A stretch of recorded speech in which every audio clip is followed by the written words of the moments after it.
মানুষ কেন বলে মোদের নারীর নিজস্ব নাই কিছু? আমি তো দেখি জগৎ চলে নারীর পিছু পিছু।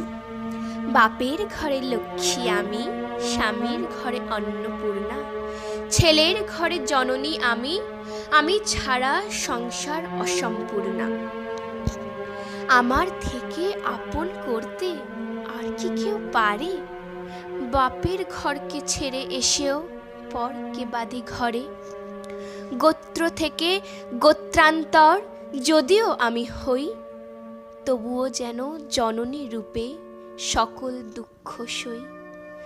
ভারত মাতা সেও নারী, নারী জগদ্ধাত্রী, নারী হলো এ জগতের সবার জন্মদাত্রী। পুরুষতান্ত্রিক সমাজ তাই পুরুষকে বড় করে, জেনে রেখো সেই পুরুষকেই নারী